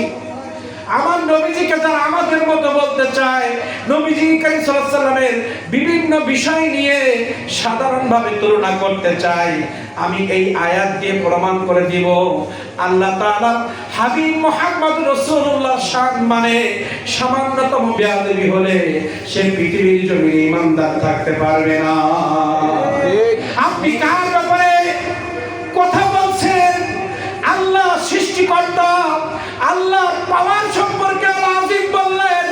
আর পৃথিবী 80,000 মাখলুক, কোন মাখলুকের ব্যাপারে, মানুষ জাতির ব্যাপারে, জিন জাতির ব্যাপারে, পশু পাখির ব্যাপারে, চন্দ্রের ব্যাপারে, সূর্যের ব্যাপারে, নক্ষত্রের ব্যাপারে, আল্লাহ সাগরের ব্যাপারে, পাহাড়ের ব্যাপারে আযীম বলে নাই। পাহাড় আল্লাহ সৃষ্টি, সাগর আল্লাহ সৃষ্টি, আসমান আল্লাহ সৃষ্টি, সূর্য আল্লাহ সৃষ্টি, চন্দ্র আল্লাহ সৃষ্টি। চন্দ্রের ব্যাপারে আযীম বললেন না, মানুষের ব্যাপারে আযীম বললেন না, জিনদের ব্যাপারে আযীম বললেন না, সাগরের ব্যাপারে আযীম বললেন না। পাহাড় সৃষ্টি, এই পাহাড় মাখলুক, এই মাখলুকের ব্যাপারে আযীম বললেন না। কিন্তু আল্লাহ তাআলা একজনের ব্যাপারে আযীম বললেন, তিনি হচ্ছেন আপনার আমার নবী জনাবে মুহাম্মদুর রাসূলুল্লাহ সাল্লাল্লাহু আলাইহি ওয়াসাল্লাম। কি বললেন? ওয়া ইন্নাকা লাআলা খুলুকিন আযীম, আপনি মহান চরিত্রের অধিকারী। সুবহানাল্লাহ। কি চরিত্র? ছোটখাটো কোনো ব্যাপার? আমার নবী কারীম সাল্লাল্লাহু আলাইহি ওয়াসাল্লামের চরিত্রের ব্যাপারে আল্লাহ তাআলা বলছে আযীম। এরকম চরিত্র আমি পৃথিবীর কাউকে দেই নাই। যদি তোমার চরিত্র গঠন করতে চাও, আমার নবী কারীম সাল্লাল্লাহু আলাইহি ওয়াসাল্লামের বাইরে কারোর চরিত্র ফলো করা যাবে না। আর নবী কারীম সাল্লাল্লাহু আলাইহি ওয়াসাল্লামের চরিত্র যারা লালন করেছে, আল্লাহর ওলি আর হক্কানি আলেম ওলামা যারা, তাদের আপনি ফলো করবেন। যাদের ভিতরে নবী আছে, যাদের ভিতরে কোরআন মাজিদ আছে, যাদের ভিতরে সাহাবার আদর্শ আছে, যার ভিতরে আমার নবীর আদর্শ পাওয়া যাবে, নবী কারীম সাল্লাল্লাহু আলাইহি ওয়াসাল্লামের প্রতি মুহাব্বত পাওয়া যাবে, ভালোবাসা পাওয়া যাবে, তাকেই ফলো করা যাবে। ঠিক, এর বাইরে কাউকে ফলো করা যাবে। পৃথিবীর জমিনে আল্লাহ তাআলা চন্দ্রের, সূর্যের, আসমান, জমিন, সমুদ্রের সৌন্দর্যের ব্যাপারে ব্যাখ্যা নাই। আল্লাহ তাআলা আমার নবীজির ব্যাপারে কি বললেন? কেন আমার নবী কারীম সাল্লাল্লাহু আলাইহি ওয়াসাল্লামকে আমরা অনুসরণ করব? পৃথিবীর কারো অনুসরণ কেন করব না? একটু শুনেন। আপনার আমার চেহারার বিবরণ আল্লাহ তাআলা দেয় নাই, শুধু বলেছে আমি তোমাদের আকৃতি নিজে হাতে তৈরি করেছি। ফি সূরাতিন মা শাআরাকাবা, আমি তোমাদের এই সৌন্দর্য নিজে হাতে তৈরি করেছি। এটা সব মানুষের ব্যাপারে আল্লাহ তাআলা বলেছেন, কিন্তু চেহারার সৌন্দর্যের ব্যাপারে আল্লাহ তাআলা কি বললেন? ওয়াদ-দুহা ওয়াল-লাইলি ইযা সাজা। আল্লাহ তাআলা আপনার আমার পৃথিবীতে 200 কোটির উপরে মানুষ বসবাস করছে। জিন জাতি আছে, মানুষ জাতি আছে, পশু পাখি আছে। আল্লাহ কারোর চেহারার কসম খায় নাই, গরুর কসম খায় নাই, আপনার আমার চেহারার কসম খায় নাই। আল্লাহ তাআলা বলছেন ওয়াদ-দুহা, হে নবী আমি আপনার নূর মুবারকের কসম খাচ্ছি। সুবহানাল্লাহ। আল্লাহ রাসূলের চেহারার কসম আল্লাহ তাআলা খাচ্ছেন। একটা জিনিস এখান থেকে মাসালা জানবেন, যেখানে অনেক আয়াতের মধ্যে দেখবেন ওয়াও আছে, ওয়াল-লাইলি ইযা সাজা ওয়াশ-শামসি ওয়া-দুহাহা ওয়াদ-দুহা, এই ওয়াও শব্দ যেখানে আল্লাহ তাআলা ব্যবহার করেছেন কসম খাওয়ার জন্য। কি খাওয়ার জন্য? কসম। আর আল্লাহ তাআলা যে সূরার ভিতরে বেশি গুরুত্বপূর্ণ কোন বক্তব্য দিতে গেছেন সেখানে আল্লাহ আগে কসম খেয়ে নিয়েছেন। এটা জানবেন, যেখানে কারণ এই সূরা দুহার মধ্যে সামনের কিছু কথা আল্লাহ আমার নবীজির সামনে বলবেন, এটার গুরুত্ব এত বেশি আল্লাহ আগে কসম খেয়ে নিয়েছেন। এর ফজিলত কিন্তু অনেক। ঠিক। কোন গুরুত্বপূর্ণ কোন বিষয় যখন আল্লাহ তাআলা পৃথিবীবাসীকে জানাতে গিয়েছে তখন আগে কসম খেয়ে নিয়েছে। আমি কসম করে বলছি এর গুরুত্ব কিন্তু অনেক। ঠিক। আল্লাহ তাআলা বলতেছেন, এখানে দুইটা ব্যাখ্যা রয়েছে। আল্লাহ তাআলা আপনার আমার চেহারার কসম খায় নাই, আল্লাহ আমার নবীজির চেহারার কসম খেয়েছেন। তার মানে আমার নবীর মতো সুন্দর আল্লাহ তাআলা পৃথিবীতে কাউকে বানায় নাই। আমার নবীর মতো সৌন্দর্য আল্লাহ তাআলা পৃথিবী কাউকে দেয় নাই। আল্লাহ তাআলা বলেন ওয়াদ-দুহা ওয়াল-লাইলি ইযা সাজা মা ওয়াদ্দাআকা রাব্বুকা ওয়া মা ক্বালা। নবী করিম সাল্লাল্লাহু আলাইহি ওয়াসাল্লামের কাছে কিছুদিন জিবরাইল আসা বন্ধ ছিল। ঠিক। কিছুদিন জিবরাইল আলাইহিস সালাম ওহী নিয়ে আসতেন না। যখন ওহী নিয়ে আসে নাই, আমার নবীর মন খারাপ। মক্কার কাফেররা বলতে লাগলো, আবু জেহেল, উতবা, সাইবা, বড় বড় কাফেররা আমার নবীকে বলতেছে, হ্যাঁ মুহাম্মদ খুব তো লাফালাফি করতেছিলা, আল্লাহ এই বলেছে ওই বলেছে, আর তো কোনো কথা বলো না। দীর্ঘদিন হয়ে গেল, বছর পার হয়ে গেল, আর তো তুমি সুন্দর সুন্দর কথা বলো না। তোমার আল্লাহ তোমাকে ভুলে গেছে, তোমার কাছে আর তো জিবরাইল আসে না। তুমি যে আল্লাহর গোলামি করো, তুমি যে আল্লাহর তাওহীদের প্রচার করো, তুমি যে পাগল, নাউজুবিল্লাহ বলে নেন, তুমি যে একজন পাগল, এটা প্রচার করার জন্য দেখেন কত বড় শয়তান। যখন কিছুদিন জিবরাইল আলাইহিস সালাম আসা বন্ধ করে, এটাও আল্লাহর একটা পরীক্ষা। শয়তান বোঝে না, শয়তান সবসময় ইস্যু খোঁজে, বাদ দেওয়ার জন্য ইস্যু খোঁজে। কোরআন মাজিদে ভুল ধরার সুযোগ করে, সাহাবীদের ভুল ধরার সুযোগ করে, আমার নবীজির সাথে বেয়াদবি করার সুযোগ খোঁজে। ঠিক না? ঠিক। যখন কিছুদিন ওহী বন্ধ হয়ে গেল,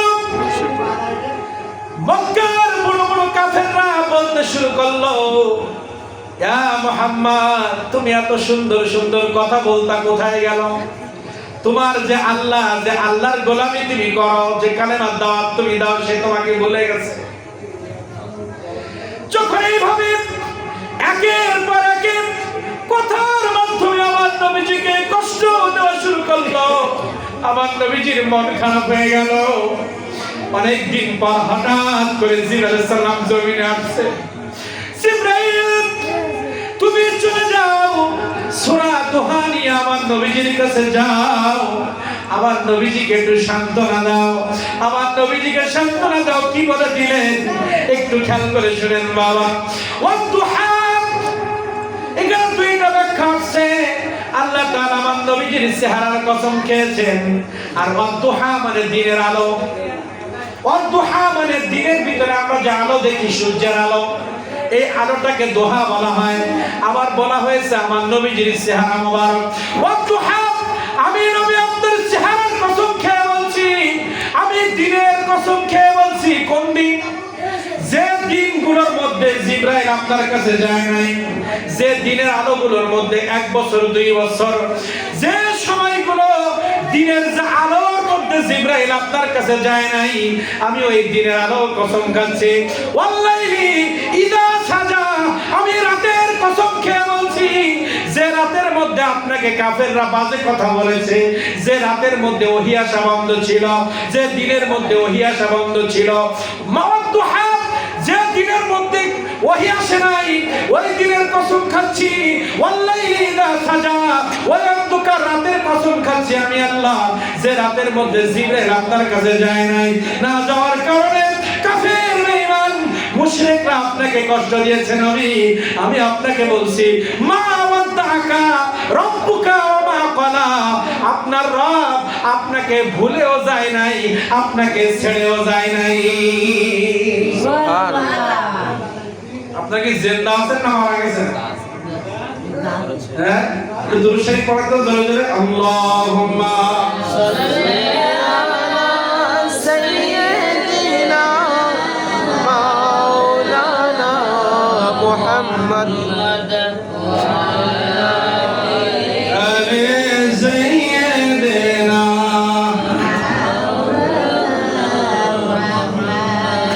রাসূল তোমায় ভালোবাসি,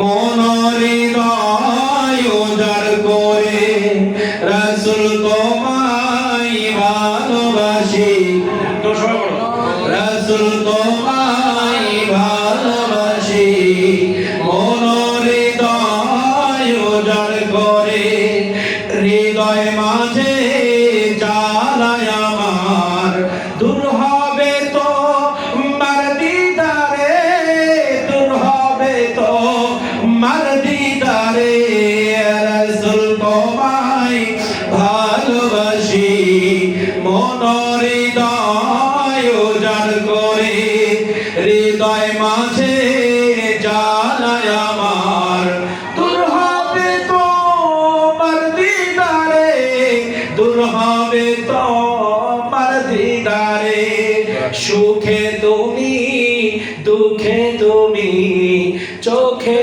তুমি মুখে তুমি, সুখে তুমি দুঃখে তুমি, মুখে তুমি বুকে তুমি, তুমি আমার প্রাণ পিয়ারা, তুমি আমার প্রাণ পিয়ারা, তাই তো তোমায় ভালোবাসি মোরা, রাসূল তোমায় ভালোবাসি, মনের হৃদয় উজাড় করে, রাসূল তোমায় ভালোবাসি, মনের হৃদয় উজাড় করে।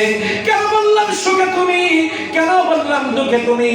যে আয়াতে মুবারক পড়েছি, আমার আল্লাহ তাআলা বললেন, লাকাদ জাআকুম রাসূলুম মিন আনফুসিকুম আজিজুন আলাইহি মা আনিতুম হারিসুন আলাইকুম বিল মুমিনিনা রাউফুর রহিম। এটা আপনার আমার কথা নয়, বলেছেন কে? কথা বলে বলেছেন কে? আল্লাহ তাআলা বললেন, আমি তোমাদের কাছে এমন একজন নবী পাঠিয়েছি যে তোমাদের কষ্টে কষ্ট পায়, যে তোমাদের সুখে সুখী হয়, যে তোমরা কষ্ট পাইলে পৃথিবীর মধ্যে আমার নবীর কোন উম্মত যখন কষ্টের মধ্যে থাকে সব থেকে কষ্ট আগে আমার নবী পায়। পৃথিবীর মধ্যে আমার নবীর কোন উম্মত যখন সুখে থাকে সর্বপ্রথম আমার নবী খুশি হয়ে যায়। পৃথিবীর জমিনে আমি পৃথিবীর জমিনে যত মানুষ পাঠিয়েছি আমার নবী যত দয়া করেছে তার উম্মতের জন্য পৃথিবীতে কোন নবী এই দয়া করতে পারে না। আল্লাহ তাআলা বলেন, লাকাদ জাআকুম রাসূলুম মিন আনফুসিকুম আজিজুন আলাইহি মা আনিতুম হারিস। তোমাদের কষ্টে আমার নবী কষ্ট পায়, তোমাদের সুখে আমার নবী সুখে হয়। আর আমার নবীর মতো দয়া পৃথিবীর জমিনে তোমাদের জন্য কেউ করবে না।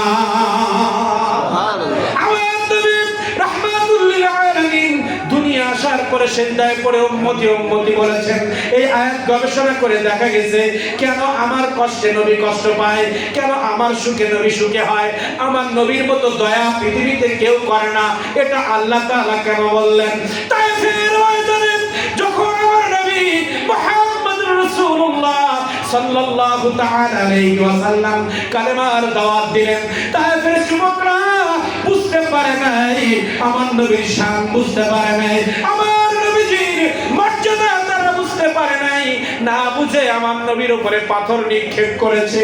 আমার নবীজির উপরে তায়েফের যুবকরা যখন পাথর নিক্ষেপ করেছে, আমার নবী রক্তাক্ত হয়ে গিয়েছে। আমার নবী যখন রক্তাক্ত হয়ে গিয়েছে, জিবরাইল আলাইহিস সালাম ওই তায়েফের ময়দানে নেমে এসেছে।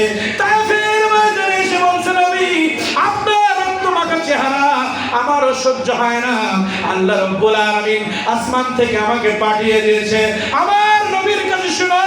আজকে এই নবীর কারণে আমি পৃথিবী সৃষ্টি করেছি, যে নবীর কারণে আমি আসমান জমিন সৃষ্টি করেছি, যে নবীর কারণে কাফেরদেরকে আমি খাওয়ায় পরে লালন পালন করছি, সেই নবীর গায়ে আঘাত করেছে। তুমি যাও আমার নবীকে গিয়ে বলো আমার নবী কি বলতে চায়। জিবরাইল আলাইহিস সালাম আমার নবীর কাছে এসে বলতেছে, হে আল্লাহ রাসূল আপনি একবার বলেন, আল্লাহ তাআলা বলেছে আপনি যা বলবেন তাই হবে, আপনি একবার হুকুম করেন এই তায়েফের জমিন উল্টায় সমস্ত কাফেরদেরকে জমিনের নিচে দাফন করে দিব। আমার নবী কেমন রহমত পৃথিবীবাসীর জন্য। আমার নবী বলছে, জিবরাইল ও জিবরাইল তুমি আমাকে বলতেছো আমি হুকুম করলে জমিন উল্টায় দিবা, তুমি কি জানো না আবার আল্লাহ তাআলা পৃথিবীতে পাঠানোর পরে আমার ব্যাপারে কি বলেছে, ওয়ামা আরসালনাকা ইল্লা রাহমাতাল লিল আলামিন। আমি নবী আমার ব্যাপারে আল্লাহ তাআলা বলেছেন আমি এমন একজন নবী, আমি কাফেরদের জন্য রহমত, আমি মুশরিকদের জন্য রহমত, আমি সূর্যের জন্য রহমত, আমি আসমানের জন্য রহমত, পশু পাখির জন্য রহমত, জিন জাতির জন্য আমি রহমত, আমি মানুষ জাতির জন্য রহমত, আমি রহমাতুল লিল আলামিন হয়ে কেমনে আমি তাদেরকে জমিন উল্টায় দিব। সুবহানাল্লাহ। আমার নবী কেমন দয়া। একটা আয়াত বোঝার জন্য আরেকটা আয়াতে যেতে হয়। এখানে বলে রউফুর রহিম, পৃথিবীবাসীর জন্য আমার নবীর মতো দয়া কেউ করে নাই। আজকে যদি আপনার আমাদের প্রতিবেশী একজন একটা থাপড় দিলে আমরা 10টা দেই, আর নবী করিম সাল্লাল্লাহু আলাইহি সাল্লামকে কাফেররা পাথর মেরে রক্তাক্ত করেছে। আল্লাহ তাআলা বলছে আমার নবী যদি চায় তাই উল্টা দিব। আমার নবী বলছে আমি পৃথিবীর জন্য গজব নই, আমি পৃথিবীর জন্য রহমত। তায়েফবাসী বুঝে না, তায়েফবাসী বুঝতে পারে নাই, এজন্য তারা এই ভুল করেছে। সুখে তুমি দুঃখে তুমি কেন বললা রাহমাতুল লিল আলামিন? পৃথিবীর জমিনে অনেক কিছু চাইলে পাইতেন, পৃথিবীর জমিনে আল্লাহর কাছে নিজের জন্য কিছুই চায় নাই। দুনিয়া আসার পরে উম্মতি উম্মতি বলেছেন, মদিনায় উম্মতি উম্মতি বলতেছেন। সূরা দুহার ব্যাখ্যা যখন শুরু করব বুঝবেন কিয়ামতের ময়দানে আমার নবীজি উম্মতি উম্মতি বলবেন। নিজের জন্য চান নাই, সব চাওয়া আমার নবীজি নোট করে রেখেছেন। কিয়ামতের ময়দানে এই মিলাদুন নবী, এই আশিকে রাসূলদেরকে জাহান্নাম থেকে বাঁচার জন্য একবারে আল্লাহর কাছে চাইবে। কিয়ামতের ময়দানে আদম আলাইহিস সালাম আমাদের কোনো উপকার করতে পারবে না, মুসা আলাইহিস সালাম কোনো উপকার করতে পারবে না, ঈসা আলাইহিস সালাম কোনো উপকার করতে পারবে না, আমাদের নেতা নেত্রীরা কোনো উপকার করতে পারবে না। এমনকি যে মা বাবা ছোটবেলা থেকে আপনাকে আমাকে কষ্ট করে বড় করেছে, ওই বাবার কাছে গেলে বাবা বলবে তোকে চিনি না, তোকে জন্মও দেয় নাই, মা বলবে তোকে চিনি না, আমার নিজের পাপ নিয়ে আমি ব্যস্ত।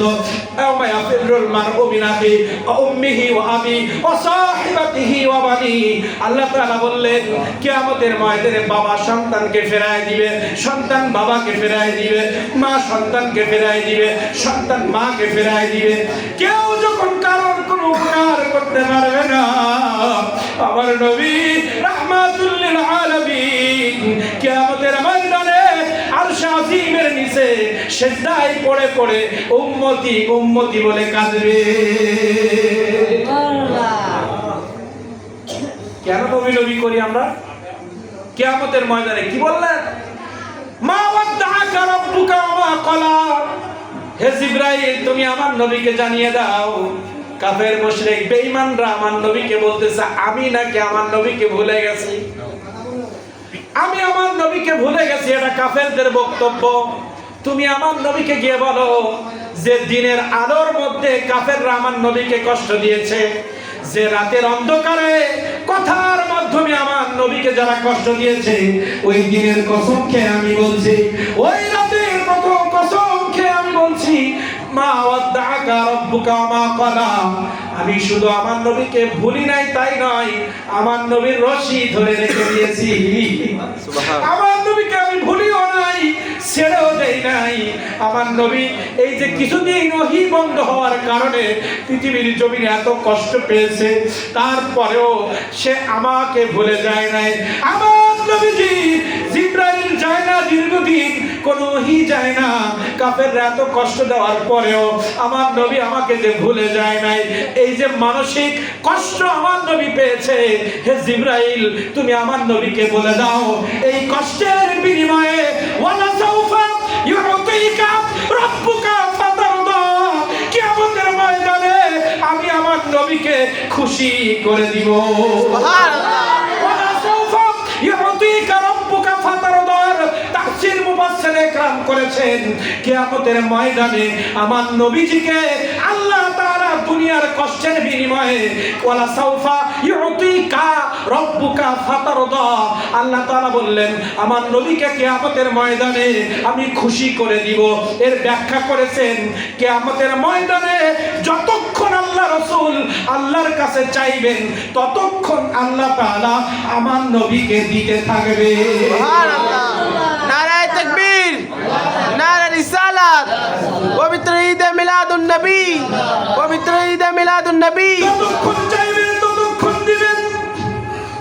মুফাসসিরে ইকরাম বলেছেন আল্লাহ রাসূল সাল্লাল্লাহু আলাইহি ওয়াসাল্লাম কিয়ামতের ময়দানে আদম আলাইহিস সালামের কাছে সবাই যখন যাবে, আদম আলাইহিস সালাম বলবেন, আদম আলাইহিস সালামের উম্মত সহ আমরা সবাই যখন আদম আলাইহিস সালামের কাছে যাব, আদম আলাইহিস সালাম বলবেন আমি কোনো কিছুই করতে পারবো না, হে আমার উম্মত তোমরা সবাই ফিরে যাও, আমি তো নিজের জন্য পেরেশানিগ্রস্ত আছি, আমি তোমাদের জন্য কোনো কিছু করতে পারবো না।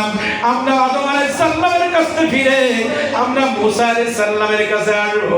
মুসা আলাইহিস সালাম বলবেন, লম্বা হাদিস আপনারা দেখে নেবেন বুখারী শরীফের মধ্যে, মুসা আলাইহিস সালাম বলবেন আমি তোমাদের জন্য কিছুই করতে পারবো না। নূহ আলাইহিস সালামের কাছে যাব, নূহ আলাইহিস সালাম বলবেন আমি কিছু করতে পারবো না। ইব্রাহিম আলাইহিস সালাম বলবেন আমি কিছু করতে পারবো না। শেষমেশ ঈসা আলাইহিস সালামের কাছে যাব, ঈসা আলাইহিস সালাম বলবেন আমার দ্বারা কোনো কিছু করা সম্ভব নয়, তবে তোমাদেরকে একটি কথা বলতে পারি, তোমাদেরকে একজনই কিয়ামতের ময়দানে তোমাদের উপকার করতে পারবে, তিনি হচ্ছে জনাবে মুহাম্মদুর রাসূলুল্লাহ সাল্লাল্লাহু আলাইহি ওয়াসাল্লাম। আপনি আমি যখন কিয়ামতের ময়দানে আমার নবীর পাশে গিয়ে ইয়া রাসূলুল্লাহ বলে ডাক দিয়ে চোখের পানি ছেড়ে দিব, আমার নবী তো দুনিয়ার মধ্যে আল্লাহ তাআলা বলছে উম্মতের কষ্টে আমার নবী কষ্ট পায়, উম্মতের সুখে আমার নবী সুখে হয়, উম্মতের জন্য আমার নবী হচ্ছে রাহমাতুল লিল আলামিন। আমরা গিয়ে যখন বলবো হে আল্লাহর রাসূল হুজুর ওয়াজ করেছিল আপনি আপনার উম্মতের জন্য নাকি করুণাময়, আপনি আপনার উম্মতের দুঃখে নাকি দুঃখ পান, এই ওয়াজ তো আমরা ওই মাদার বেড়ে শুনেছি, গুনাহগার কাটি জমিনে শুনেছিলাম, বাহাদুরপুর জমিনে শুনেছিলাম, সমগ্র বিশ্বের আলেম ওলামাদের কাছ থেকে আমরা শুনেছি আমাদের কষ্টে নাকি আপনি কষ্ট পান, আমাদের সুখে আপনি সুখী হন, আমাদের উপরে আপনার মতো দয়া কেউ পৃথিবীতে করে নাই। আমরা সাক্ষ্য দিচ্ছি নবী এই পৃথিবী কিয়ামতের ময়দানে এই মুহূর্তে আমাদের মতো কষ্টে কেউ নাই। আল্লাহ দুনিয়ার জমিনে কোরআন মাজিদের আয়াত নাজিল করে আমাদেরকে বলেছিল, ওই আলেমরা আমাদের ওয়াজ করে শোনাচ্ছিল আমার নবী উম্মতের কষ্টে কষ্ট পায়, এই কিয়ামতের ময়দানে আপনার উম্মতরা বড় কষ্টে আছে নবী, আপনার কোরআন মাজিদ বলেছে আমাদের কষ্টে নাকি আপনি কষ্ট পান। যখন উম্মতগুলো নবী করিম সাল্লাল্লাহু আলাইহি ওয়াসাল্লামের কাছে গিয়ে যখন কান্না করে দিবে, নবীর কাছে যখন চলে যাবে, আমার নবী আরশে আজিমের মধ্যে সিজদায় পড়ে যাবে। হাদিসে মুবারাকা সাক্ষ্য, আদম আলাইহিস সালাম সহ কিয়ামতের প্রথম ফুৎকারে সবাই আমরা ইন্তেকাল করব, সবাই আমরা মারা যাব। দ্বিতীয় ফুৎকারে কবর থেকে সবাই উঠে, যে যে কবরের মধ্যে ছিল সেখান থেকে উঠে হাসরের ময়দানের দিকে আমরা দৌড়াতে থাকবো, হাসরের ময়দানের দিকে আমরা যেতে থাকবো। ওই হাসরের ময়দানে আদম থেকে ঈসা আলাইহিস সালাম পর্যন্ত লক্ষ লক্ষ নবী কিয়ামতের ময়দানে দাঁড়িয়ে থাকবে। প্রত্যেক নবীর উম্মতগুলো দাঁড়িয়ে থাকবে, আমরাও কিয়ামতের ময়দানে দাঁড়িয়ে থাকবো। আল্লাহ আরশে আজিম থেকে কিয়ামতের ময়দানে নামবেন না। হাদিসে মুবারক বলছে সবাই যখন দাঁড়াবে, কারোর জন্য আমার নবী আল্লাহ আসমান থেকে নামবে না, কিন্তু যখন রাহমাতুল লিল আলামিন তার উম্মতের মায়ায় পড়ে, তার উম্মতের মায়ায় পড়ে আরশে আজিমের নিচে সিজদায় পড়ে গিয়ে উম্মতি উম্মতি বলে কাঁদবে, আল্লাহ রাব্বুল আলামিন আর আরশে আজিমে থাকতে পারবে না। সুবহানাল্লাহ, নারে তাকবীর, নারে রিসালাত। পবিত্র ঈদে মিলাদুন নবী, পবিত্র ঈদে মিলাদুন নবী। আল্লাহুম্মা সাল্লি আলা সাইয়্যিদিনা মাওলানা মুহাম্মদ ওয়া আলি সাইয়্যিদিনা মাওলানা মুহাম্মদ। আল্লাহুম্মা সাল্লি আলা সাইয়্যিদিনা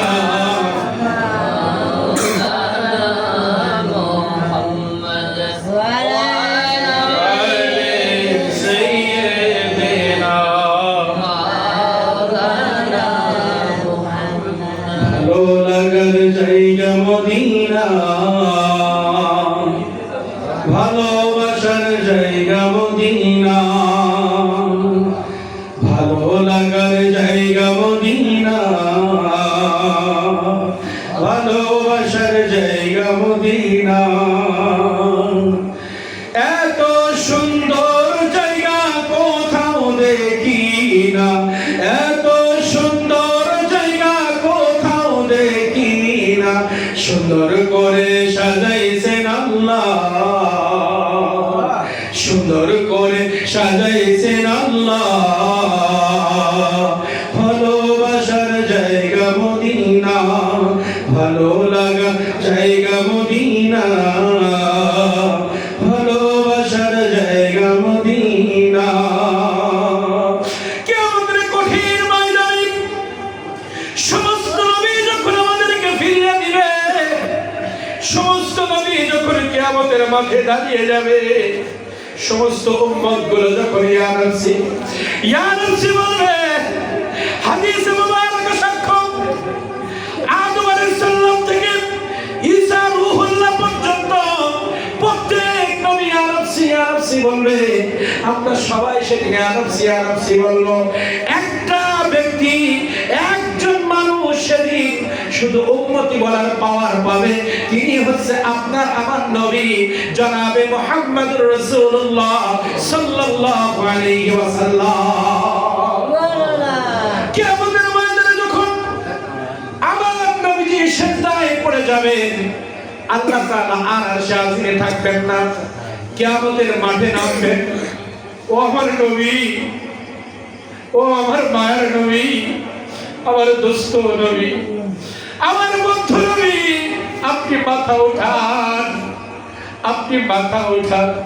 আমার নবী বলবেন, আল্লাহ আমার একটা গুনাহগার উম্মত জাহান্নামে থাকতে আমি নবী মাথা উঠাইব না। সুবহানাল্লাহ। যতক্ষণ পর্যন্ত আমাকে মহব্বত করা একটা উম্মত জাহান্নামে থাকবে, আমি নবী মাথা উঠাইব না। আল্লাহ আপনি বলেছিলেন 2 থেকে 2.5 বছর আপনি আমার সাথে কথা বলেন নাই, আপনি জিবরাইলকে আমার কাছে পাঠান নাই। এত কষ্টের পরেও আমি আপনাকে ভুলে যাই নাই। আপনি দুনিয়ার জিন্দেগিতে জিবরাইলকে দিয়ে আমাকে বলেছিলেন ওয়ালা সাউফা ইউতিকা রাব্বুকা ফাতারদা, হে নবী আপনি যা চাইবেন আমি আপনাকে তাই দিব। আমি তো দুনিয়ায় কোনোদিন আপনার কাছে সম্পদ চাই নাই।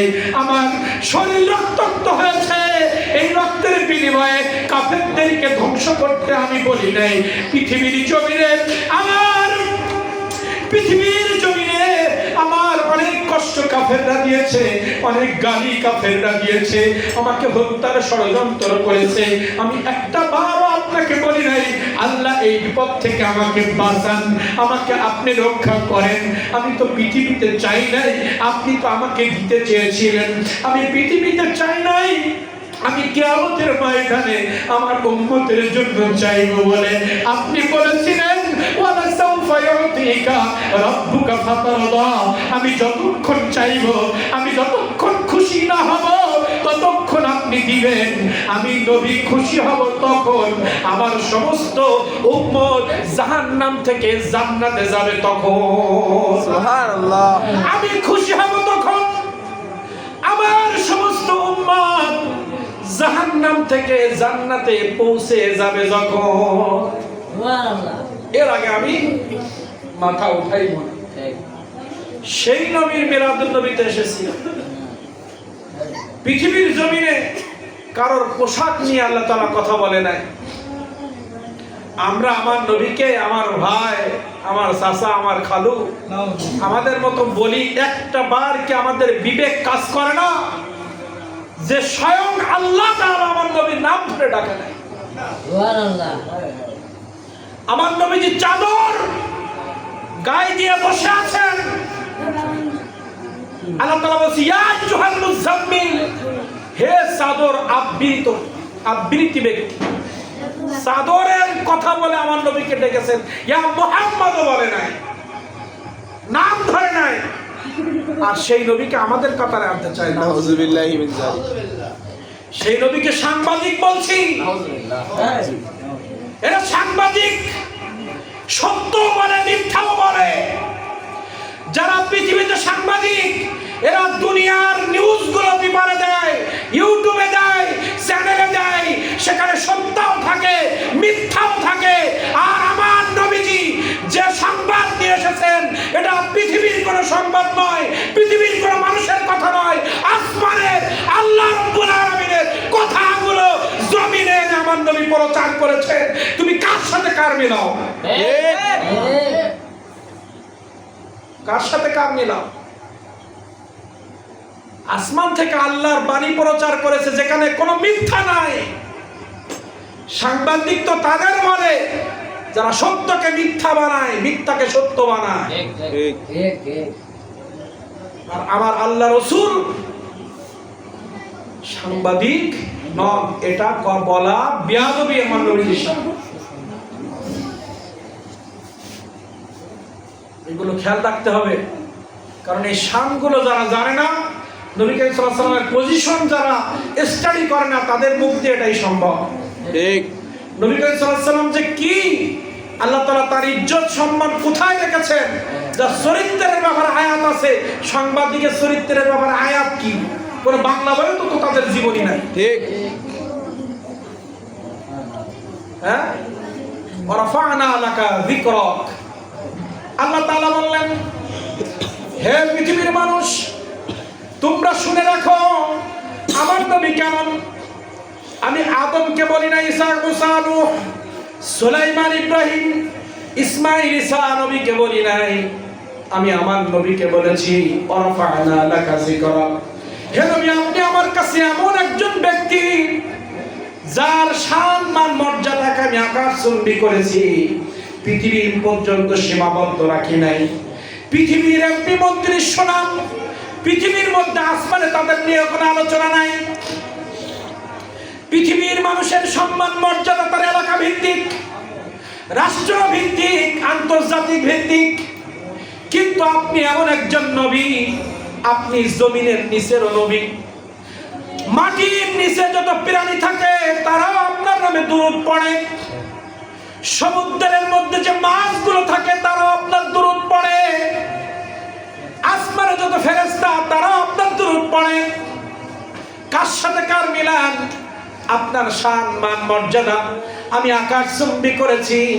আল্লাহ রাব্বুল আলামিন বললেন, পৃথিবীর কোন মানুষ যদি আমার নবীর উপরে মহব্বতে একবার দুরূদ পড়ে, কয়বার? একবার। যদি নবী আপনি সবাইকে জানিয়ে দিন আপনার মহব্বতে আপনার উপরে পৃথিবীর কোন মানুষ মহব্বতে যদি একটা বার আপনার দুরূদে মুবারাকা পড়ে, আমি আল্লাহ আসমান থেকে তার উপরে 10 বার রহমত নাযিল করব। কার সাথে কার মিশাও? তুমি সারাদিন দেশের এমপি মন্ত্রীদের নিয়ে জিকির করলে একটা নেকিও নাই। আর যে নবীর নাম নিলে, যে নবীর উপরে দুরূদ পড়লে তাৎক্ষণিক 10 বার আল্লাহ তোমার উপরে রহমত নাযিল করে। পৃথিবীর জমিনে গাছগুলো আল্লাহর জিকির করে, মাছগুলো আল্লাহর জিকির করে। ইউসাব্বিহু লিল্লাহি মা ফিস সামাওয়াতি ওয়া মা ফিল আরদ। আল্লাহ তাআলা ইউসাব্বিহু লিল্লাহি মা ফিস সামাওয়াতি ওয়া মা ফিল আরদ। এই মাটা এমন একটি শব্দ, মান মানে যে বা তারা, কে, একজন ব্যক্তি। আর মা শব্দটা মানে পৃথিবীতে যা কিছু আছে তার জীবন থাক আর জীবন নাই, জীবন যার আছে আর জীবন যার নাই। এই মা শব্দের ব্যাখ্যা করতে গিয়ে মুহাদ্দিসে কেরাম ব্যাখ্যা করতে করতে আমার গায়ের পোশাক পর্যন্ত চলে আসছে। আল্লাহ রাসূল সাল্লাল্লাহু আলাইহি ওয়াসাল্লাম বললেন, হে আমার উম্মত, তুমি যে জামাটা গায়ে দাও, তুমি যে পাখড়িটা মাথায় দাও, তুমি যে টুপিটা মাথায় দাও, এই জামাটা যখন তুমি পাউডার দিয়ে, তুমি সাবান দিয়ে সুন্দর করে পরিষ্কার করো, পরিষ্কার করে যখন তুমি দড়ির উপরে নাড় দাও, পরিষ্কার করার সঙ্গে সঙ্গে ওই পোশাক আল্লাহ জিকির শুরু করে দেয়। এই মা এমন একটি শব্দ, যার জীবন আছে সেও আল্লাহ আল্লাহ করে, যার জীবন নাই সেও আল্লাহ আল্লাহ করে। ওরে বা আমরা যারা বসে আছি, আমরা বাড়ি আজানের পরে নামাজ পড়ি না, কিন্তু আল্লাহর ইউসাব্বিহু লিল্লাহি মা ফিস সামাওয়াতি ওয়া মা ফিল আরদ। আল্লাহ তাআলা বললেন, আসমান জমিনে আমি যা কিছু সৃষ্টি করেছি সবাই আমার তাসবিহ পড়ে। তার এই আয়াতটা বোঝা যায় আমরা যে ঘরে বসে আছি, এই মাইকও আল্লাহর জিকির করে, এই বালিশ আল্লাহর জিকির করে, এই দেওয়াল আল্লাহর জিকির করে।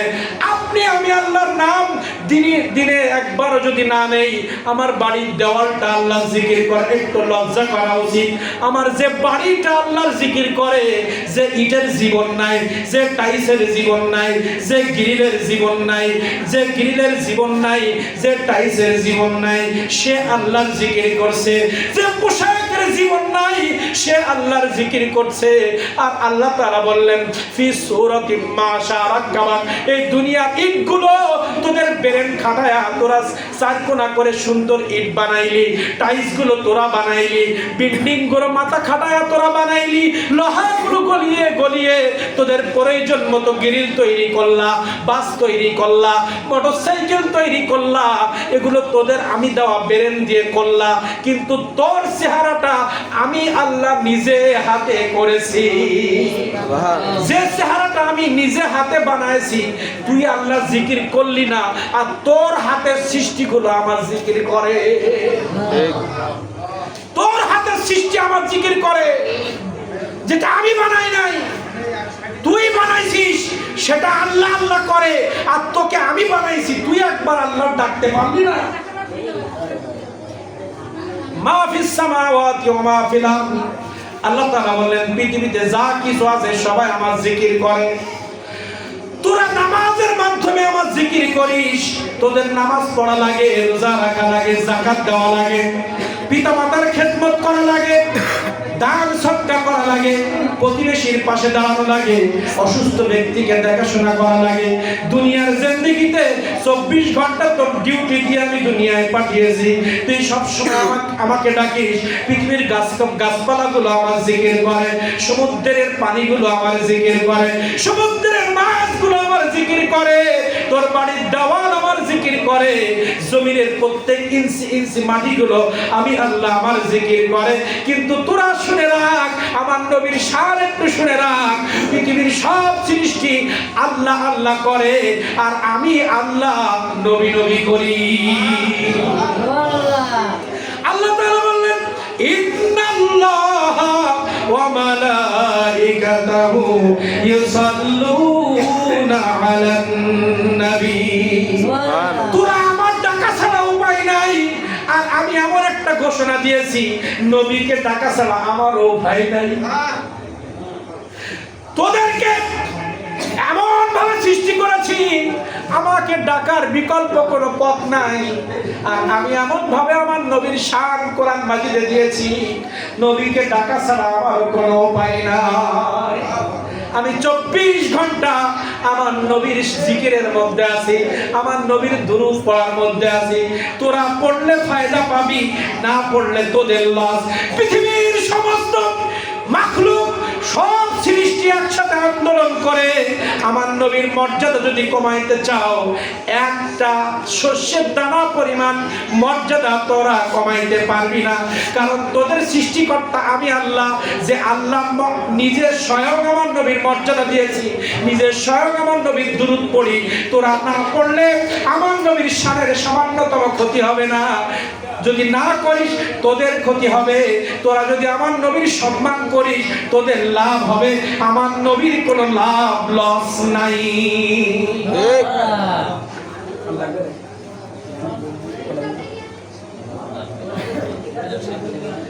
মেহেরবান। এবার এইটা পরে আমরা মিলাদকে আমাদের শেষ করতে, আজকে আমরা অনেক হয়েছে, ঠিক না? নজরুলের শান কোথা থেকে শুরু করবো? কোনো জায়গা শুরু করে শেষ করা যাবে না। বহু আলোচনা, বহু আলোচনা, এখনো বহু আলোচনা বাকি ছিল, সেদিকে আর এখন যাওয়ার সুযোগ নাই।